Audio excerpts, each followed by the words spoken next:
Depois de falarmos em estruturas em vigas hiperestáticas simples e em vigas contínuas, vamos falar agora de estruturas hiperestáticas planas em geral, né? O método é exatamente o mesmo, o método dos esforços. O que muda no fundo é o cálculo de deslocamentos, né? A formulação do problema hiperestático é equivalente, tá? Vamos começar por esse problema de um pórtico de duas barras engastado em A e com um apoio articulado fixo em C. Pelo método dos esforços, a primeira providência é identificar o grau de hiperestaticidade da estrutura. E assim como com qualquer outra estrutura hiperestática, uma boa maneira de identificar o grau de hiperestaticidade é comparando com uma estrutura que a gente sabe que é isostática, né? Nós sabemos que qualquer estrutura em balanço no plano é isostática, e qualquer estrutura simplesmente apoiada, um apoio fixo ou móvel, convenientemente dispostos, também é isostática. Então, na comparação com a estrutura em balanço, que seria a estrutura engastada em A, a gente percebe que essa estrutura tem dois vínculos além do que seria necessário para ser isostática. Não se esqueçam que aqui é um apoio articulado fixo, né? Tem o vínculo na vertical e na horizontal. Um comentário: quando a gente estava falando em vigas simples hiperestáticas ou mesmo em viga contínua, eu comentei com vocês que tanto faz o apoio ser fixo ou móvel, isso não muda as coisas, porque uma viga carregada transversalmente não desenvolve força normal. Agora, quando a gente vai falar de estruturas planas em geral, aparece sim força normal, e aí faz diferença o apoio ser fixo ou móvel, tá? Então vamos tratar isso com cuidado. Aqui eu tenho um apoio fixo, ele representa dois vínculos e gera duas reações. Eu tenho então dois vínculos além do que seria necessário para a estrutura ser isostática, e o grau de hiperestaticidade dela, portanto, é 2.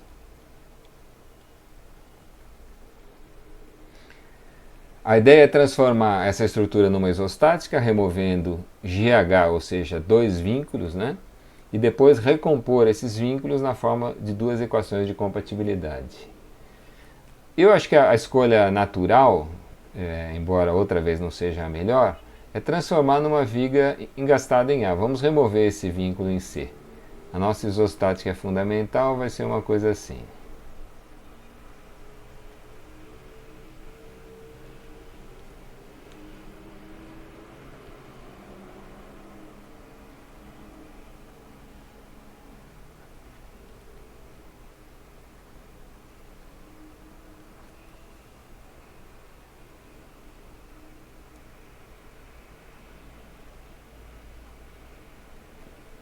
Tá? No lugar dos vínculos removidos, que são os vínculos que impedem deslocamentos em duas direções quaisquer, por exemplo, horizontal e vertical, eu vou introduzir os esforços correspondentes. Uma reação vertical aqui e uma reação horizontal aqui. Tá? O sentido delas, eu não sei, eu vou chutar. Vamos chutar que essa força seja para cima. Vou chamar ela de X. E essa aqui, olha, pensem bem. O que vocês acham que acontece quando eu aplicar essa força P? Vocês concordam que aplicando essa força P, existe uma tendência dessa estrutura fletir para lá? Então a gente espera que a reação seja ao contrário. Às vezes a gente se engana nessa análise, mas a nossa expectativa nesse momento é essa. O Y seja para lá, tá? A gente não é obrigado a saber isso, mas se a gente souber, de modo geral, ajuda, facilita a solução do problema. Bom, sob a ação desse carregamento, essa estrutura engastada em A pode se deformar de qualquer jeito, ou quase de qualquer jeito. Vamos desenhar uma deformada genérica. Uma deformada genérica para a barra B tem que ser um ponto A fixo e sem rotação também. Sai daqui na tangente vertical por causa desse engastamento. A gente sabe que o ponto B só pode andar na horizontal, né? Por quê? Porque a flexão só gera deslocamentos transversais, nós já vimos isso. Tudo bem, existe uma força normal nessa barra B, a diferença entre P e Y, P e X, não é? Mas nós já vimos que quando uma estrutura tem barras submetidas à compressão e à flexão, e essas forças são de mesma ordem de grandeza, Os deslocamentos provocados por flexão são tão maiores que a gente pode desprezar os deslocamentos provocados pela compressão. Tá? Então vejam que essa barra BC é igualzinha à barra AB. Só que aqui ela está sendo submetida à flexão e à compressão. Bom, os ΔL por flexão certamente é ínfimo perto do deslocamento transversal pela compressão. A mesma coisa pela força P. A mesma coisa para a barra AB. Tá? Existem casos em que a gente precisa considerar o ΔL, mas eu vou comentar isso mais para frente. Então, na hora de desenhar essa deformada genérica, não custa nada tomar esse cuidado.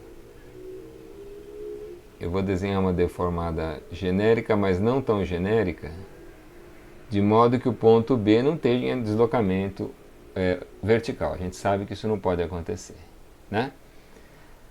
Esse nó que é rígido no sentido de que esse ângulo reto não se altera, ele roda assim ou assim, mas o ângulo permanece reto, eu vou, na hora de desenhar essa deformada, eu vou conservar isso, né? E vou observar que a barra BC também pode sofrer deformação.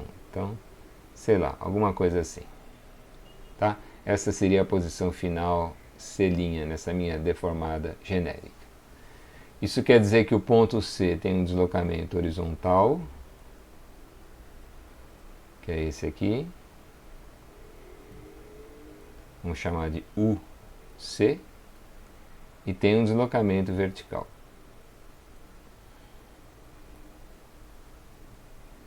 Vamos chamar de VC.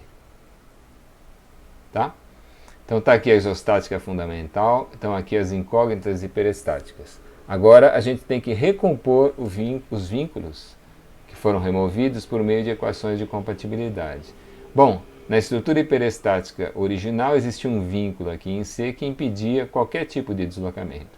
Recompor esse vínculo significa dizer que UC tem que ser igual a zero e que VC tem que ser igual a zero. Essas são as equações de compatibilidade. Tá? Vejam que UC e VC dependem de x, de y e p. Quando eu escrever o C e VC em função dessas três variáveis, eu vou ter duas equações a duas incógnitas, x e y. Tá? Essa é a formulação do problema hiperestático. E daqui para frente, o nosso problema passa a ser cálculo de deslocamento em uma estrutura isostática. Tá certo? Bom, para fazer o cálculo de deslocamentos, a gente vai usar aquela técnica de sistemas de barras, que consiste em considerar em cada etapa a deformação de uma barra ou de um trecho, né? Agora, a gente tem que escolher esses trechos que se deformam em cada etapa de forma que a gente possa usar o nosso formulário, né? Vejam que, do ponto de vista da barra AB, tudo bem, mas do ponto de vista da barra BC, essa extremidade aqui é livre, não é?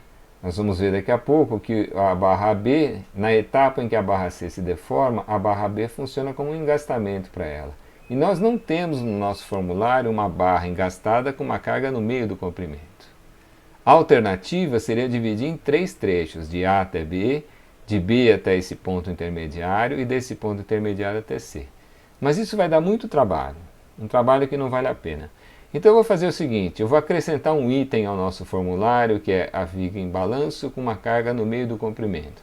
Mesmo porque é interessante observar o que acontece. Então vamos imaginar aqui, vou abrir parênteses e vou gerar um formulário adicional.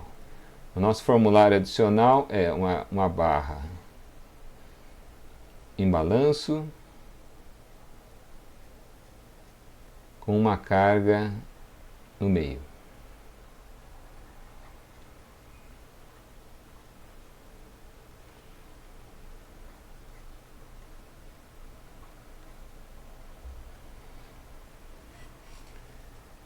Bom, eu poderia dividir um sistema de barras. Numa primeira etapa, só esse trecho se deforma e na segunda etapa, só esse trecho se deforma. Agora pense um pouquinho. Na etapa em que só esse trecho se deforma, e isso, portanto, não se deforma, tudo isso aqui funciona como um engastamento para o trecho que se deforma. E não tem nenhum carregamento no trecho que se deforma. Não há esforços solicitantes nesse trecho. Se não há esforços solicitantes nesse trecho, não quer dizer que não há deslocamentos nesse trecho, mas quer dizer que não há deformação. A única coisa que pode acontecer com esse trecho é um movimento de corpo rígido. Tá? Então, vamos aproveitar que era B e C, né? Então, digamos que aqui seja B, aqui seja C e aqui seja D. Eu quero calcular os deslocamentos de C, é isso que eu estou precisando aqui, deslocamentos de C nessa etapa. Só pelo efeito dessa força. Eu posso fazer o seguinte, só quem se deforma é BD. O resto tem movimento de corpo rígido, porque não tem esforço solicitante. Então a deformada vai ser alguma coisa assim, ó. Esse trecho se deforma.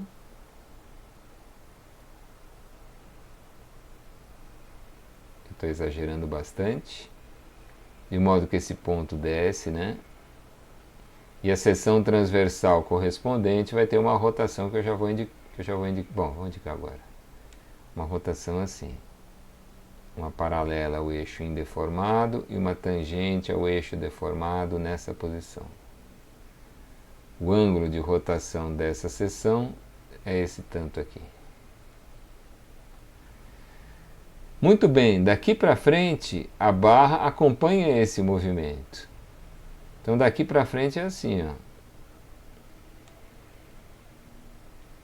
É como um movimento de corpo rígido.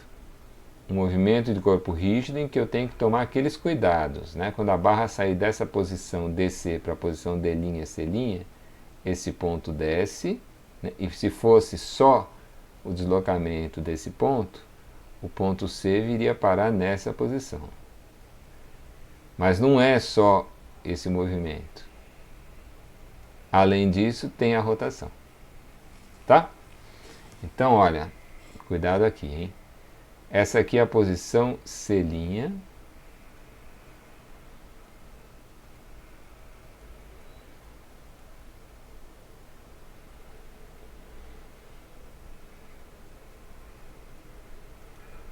E essa aqui é a posição D'.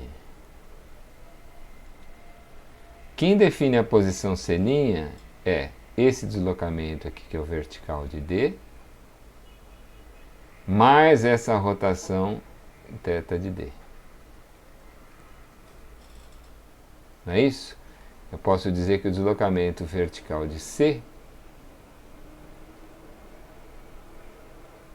é esse segmento, que é o próprio deslocamento vertical de D, mais esse segmento. E esse segmento é a rotação em B vezes o comprimento L sobre 2. Em D, né? Rotação em D vezes o comprimento L sobre 2. Tá certo isso?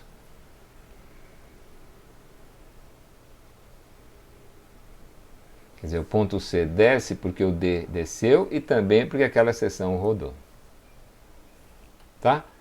E esses resultados a gente tem no formulário. Deslocamento vertical em D,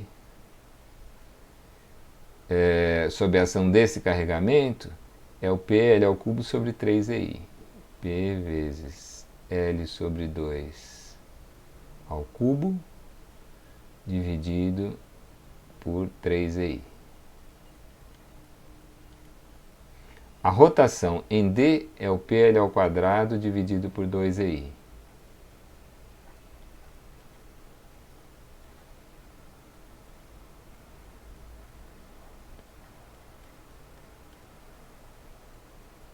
Né? E isso eu tenho que multiplicar por L sobre 2 aqui. Isso aqui vai dar o quê, hein? Dá 1 sobre 24 mais 1 sobre 16. Então dá 2 sobre 48 mais 3 sobre 48. 5 sobre 48 PL ao cubo dividido por EI. Tá certo? Olha, eu não tenho esses resultados aqui em nenhum lugar, pode ser que eu erre alguma conta, depois eu confiro. Dá 8, dá 24, mais 4, 16. Dá 2 sobre 48, mais 3, 5 sobre 48. Deve estar certo. Esse é o VC, tá? E o θc? Quem é a rotação em C? O θ em C, olha, a gente vem na posição C', marca uma paralela ao eixo indeformado e uma tangente ao eixo deformado nessa posição. Bom, nesse caso, esse trecho não se deforma, né? Fica reto. O θc é esse ângulo. E esse ângulo é igual a esse, e ambos igual ao θd.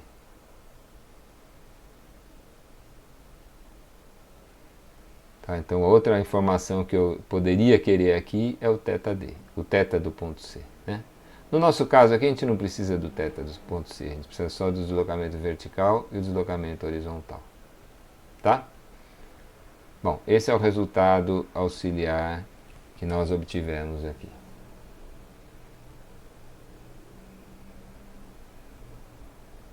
Eu estou receoso de falar uma coisa aqui, mas eu vou falar. Sabe por que a gente é tão chato na hora de indicar esses ângulos de rotação? Porque às vezes, em prova, a gente vê uma coisa assim. Eu vou desenhar até de uma cor absurda aqui, porque é uma barbaridade, mas acontece. Às vezes a gente vê o seguinte resultado.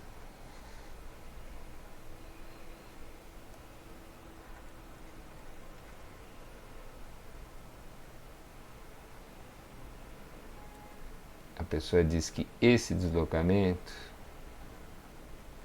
é igual a esse ângulo vezes esse comprimento.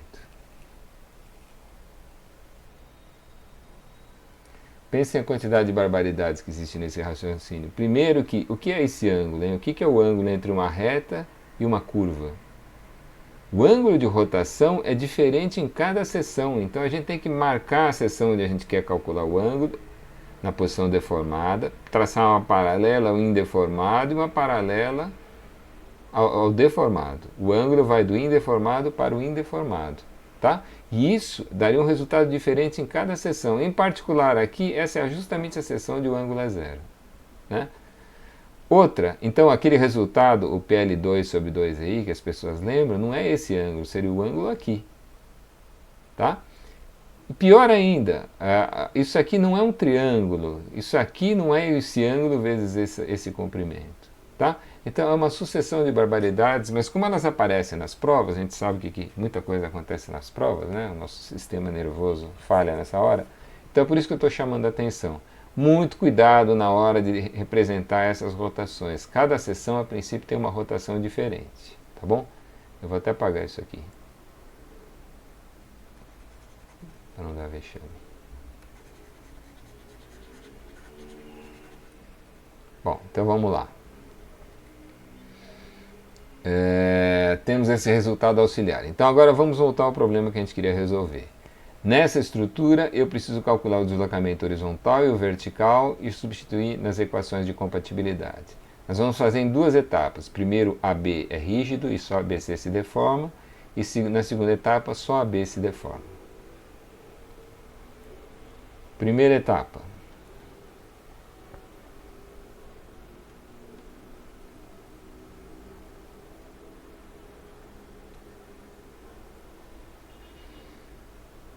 A primeira etapa é assim, esse AB aqui é rígido,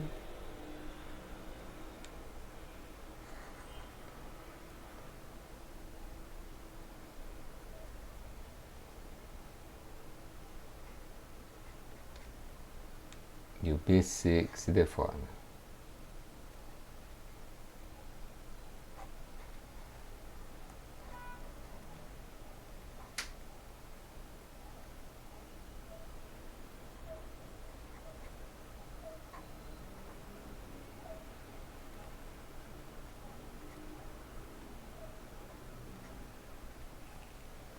Nessa etapa, acho que ninguém tem dúvida. O trecho AB é engastado em A e é rígido. Então, nenhum ponto se desloca, nenhuma seção transversal roda, inclusive a seção B não roda. Portanto, isso tudo funciona como um engastamento para o trecho BC. o trecho BC nessa etapa vai se deformar como se fosse uma viga engastada aqui, né? Cuidado que, além desse carregamento, existem as reações de apoio, né? Seria o X para cima e o Y para a esquerda.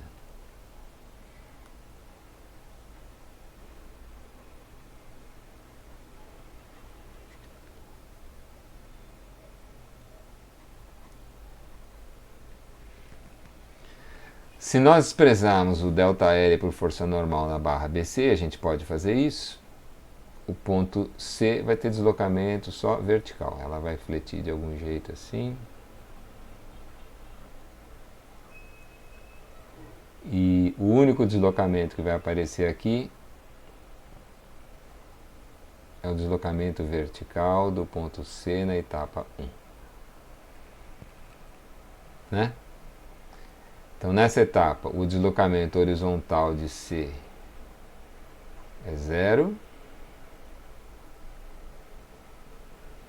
E o deslocamento vertical em C vai ser a combinação de duas parcelas, o deslocamento provocado por P e o deslocamento provocado por X. O P desloca para baixo, o X desloca para cima. A gente não sabe a princípio qual prevaleceria, depende do valor de X, a gente não sabe o valor de X. Tá? Agora, como eu já fiz a figura desse jeito, eu já estou definindo VC1 como sendo deslocamento vertical em C positivo para baixo, foi assim que eu defini essa variável, eu vou considerar que o efeito de P é positivo e o efeito de X é negativo. O efeito de P é esse que a gente acabou de calcular. 5 sobre 48 PL ao cubo sobre EI.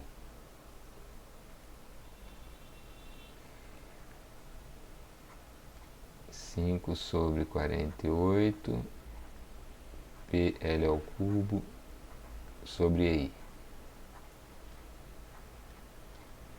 E o efeito de X é negativo, é no contrário ao que eu chamei de VC1. É XL ao cubo dividido por 3EI.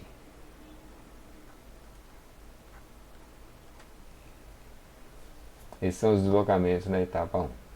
Na etapa 2, só quem se deforma é o trecho BC. Cuidado, hein? Quando tem muitas barras, a gente às vezes se confunde. A ideia não é considerar que em cada etapa um pedaço é rígido. É considerar que em cada etapa só um pedaço se deforma, é o contrário disso. Tá? Então na primeira etapa só BC se deforma, na segunda etapa só AB se deforma.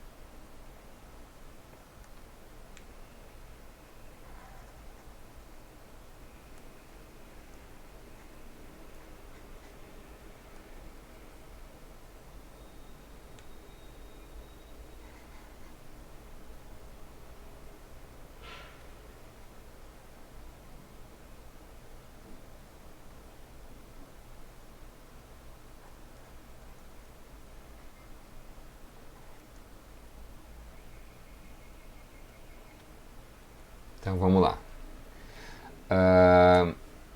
A gente sabe que em termos de vinculação é fácil, né? Na etapa AB, essa barra AB é engastada em A e em B está livre. O trecho BC vai acompanhar o movimento, a deformação da barra AB. Ele é solto, né? Então, eu não altero a deformação da barra B se eu trouxer o carregamento até a extremidade dessa barra, porque isso não altera os esforços solicitantes. Não é isso?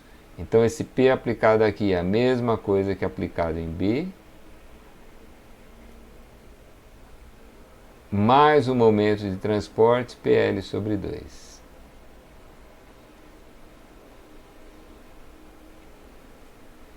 Esse Y aplicado em C é a mesma coisa que aplicado diretamente em B. Como a força está caminhando ao longo da própria linha de ação, ela não gera momento. E esse X aplicado em C é a mesma coisa que o X aplicado em B, mais o momento de transporte PL nesse sentido. PL não, XL nesse sentido. Tá certo? Qual a solicitação para a barra B, hein? P e X são força normal. A gente não considera o ΔL por força normal nessas circunstâncias. Vai ter aqui uma força X, Y, né? Eu chamei de alguma coisa? Não, não chamei de nada. Essa força aqui é Y, que tende a fazer esse ponto ir para lá e a barra rodar a seção rodar num certo sentido. Agora, esses dois momentos, eu não sei qual que é maior,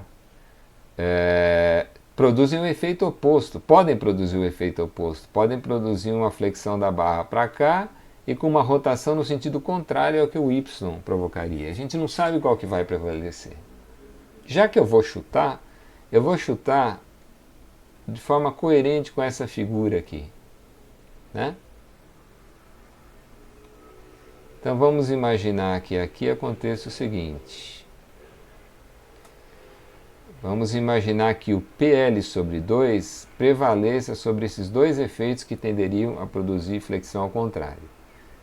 Isso aqui vai fazer assim nesse meu chute.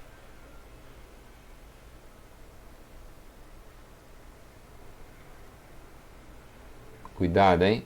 Esse ponto B, nessa minha figura, ele só anda na horizontal. Eu estou desprezando o ΔL por força normal e também o deslocamento longitudinal na flexão, a tendência de aproximação entre os apoios. Se a gente não tomar esse cuidado na hora de fazer essas figuras, a gente pode ser induzido a erro, tá?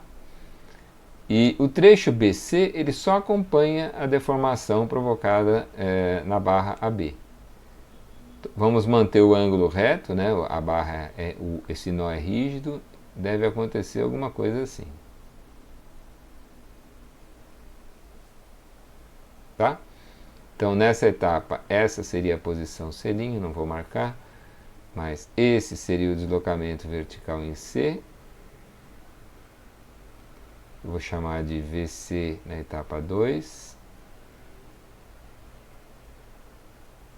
E essa aqui seria a rotação, esse seria o deslocamento horizontal.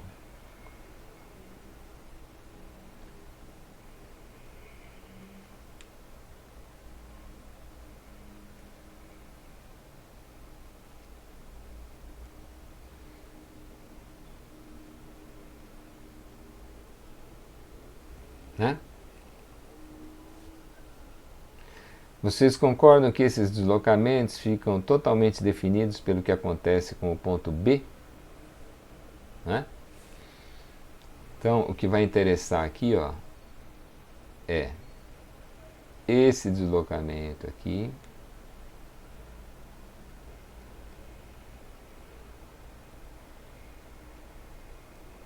que eu vou chamar de deslocamento horizontal de B na etapa 2. Não existe deslocamento vertical.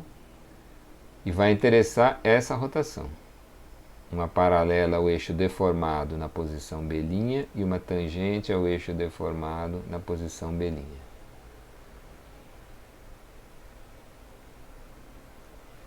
O ângulo é esse aqui. Esse é o θ B2. Tá? Esse ângulo se repete aqui, obviamente.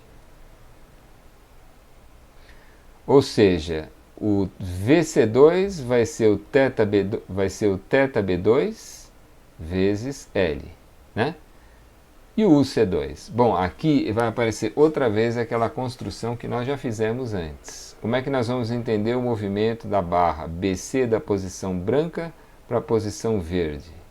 Nós vamos entender que primeiro a barra sofreu uma translação e veio parar aqui. A partir dessa posição, a barra sofreu a rotação. E ao rodar, o arco se confunde com a tangente. Né?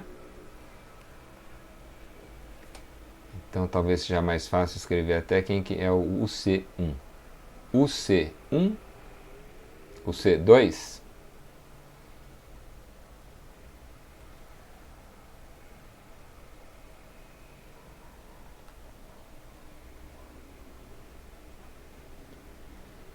vai ser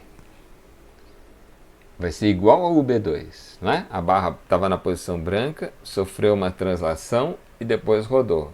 Essa rotação não introduz deslocamento horizontal nesse ponto. Todo o deslocamento horizontal desse ponto e de todos os demais pontos dessa barra vem dessa rotação, dessa translação. Então, o C2 vai ser igual a UB2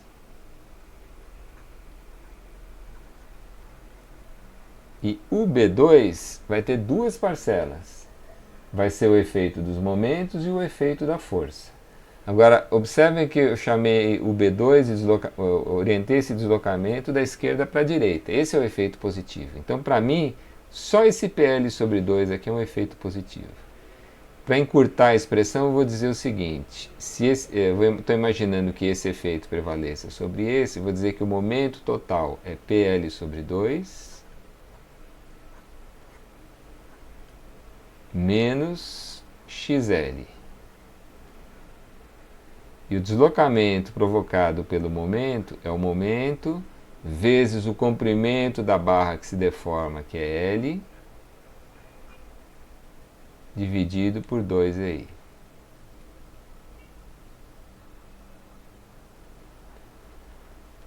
Momento L ao quadrado sobre 2EI.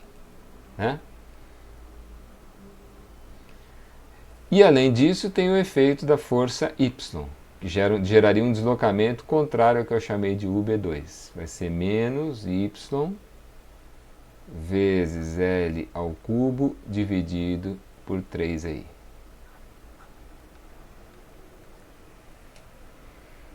Tá?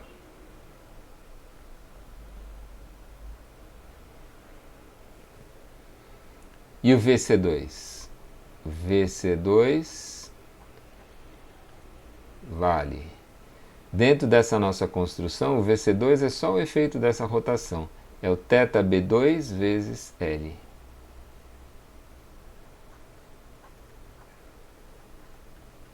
θB2 vezes L. Né? E o θB2, cuidado agora. θB2, outra vez, vai ter duas parcelas. O efeito desses momentos e o efeito da força Y. Né? O efeito dos momentos vai ser...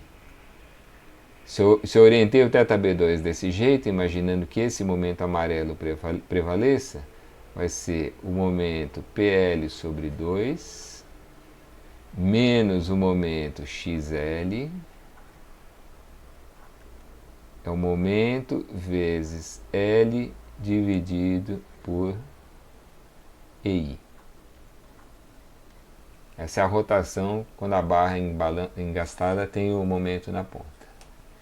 E o efeito do Y é YL ao quadrado dividido por 2EI.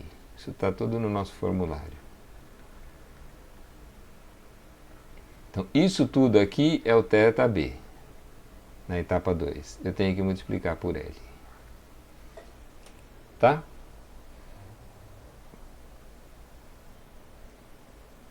Bom, então estão calculados os deslocamentos. Agora eu vou substituir nas equações de compatibilidade 1 e 2.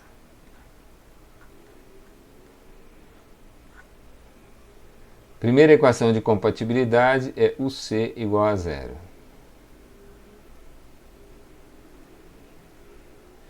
Quando eu substituir na equação 1, o que vai dar, hein? O C é o C1 mais o C2, mas o C1 é igual a 0. Então basta igualar isso aqui a 0, tá? Eu vou colocar em evidência L ao cubo sobre EI. E vai ficar um negócio assim, ó. L ao cubo dividido por EI, que multiplica.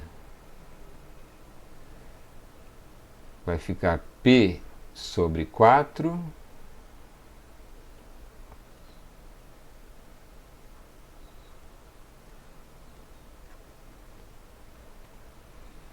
menos x sobre 2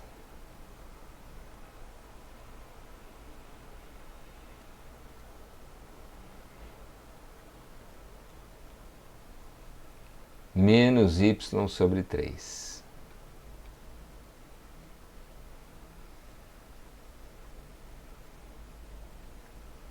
Esse é o C total. Isso aqui tem que ser igual a zero. Tá? E aí, se eu multiplicar tudo por quanto? Hein? Por 12, o que vai dar? 3p menos 6x menos 4y igual a zero. Né? Agora vamos jogar os deslocamentos na equação 2.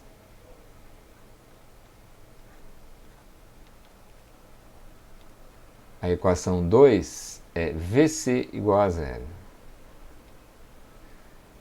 Mas VC, como eu orientei os dois no mesmo sentido, vai ser a soma do VC1 com o VC2. Né? Outra vez eu vou colocar L ao cubo sobre EI em evidência.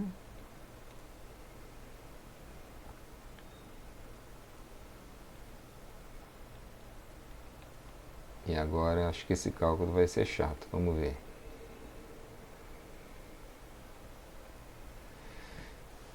Vamos tentar somar direto. Quem multiplica P é 5 sobre 48 mais meio. Meio é 24 sobre 48. Então vai dar 29 sobre 48.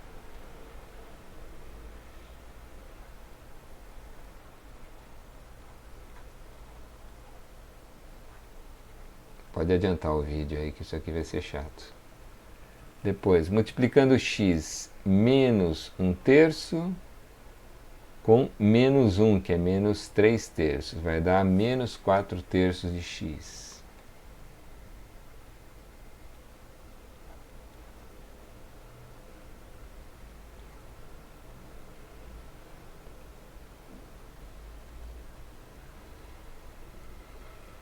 E o y aqui não tem nada e aqui tem menos meio.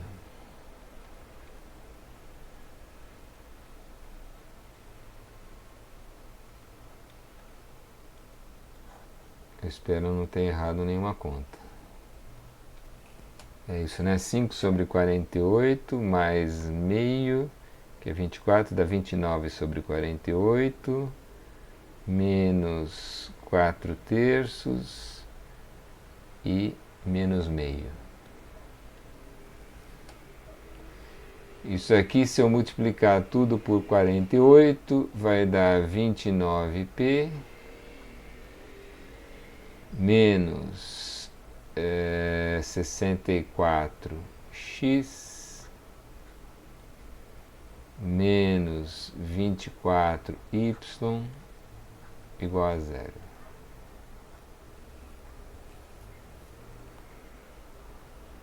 É isso, né?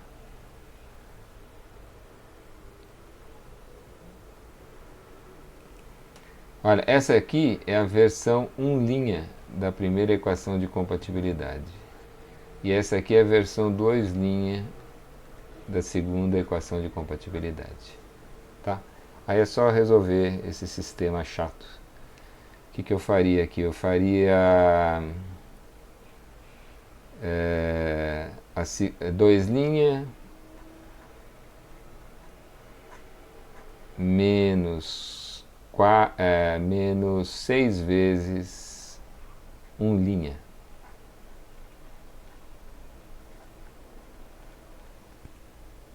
Né? Então aqui, se eu fizesse isso menos 6 vezes isso, dá 18. A diferença é 11p.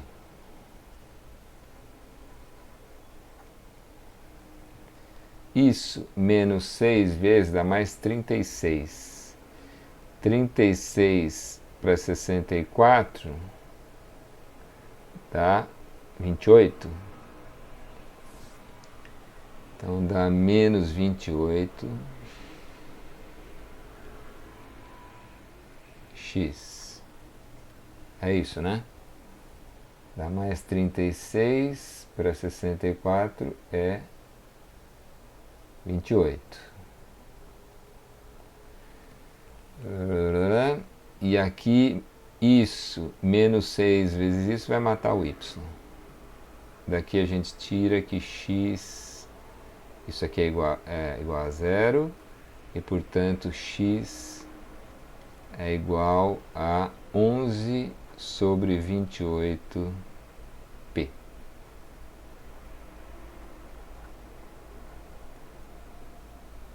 Tá? E o y, meu Deus,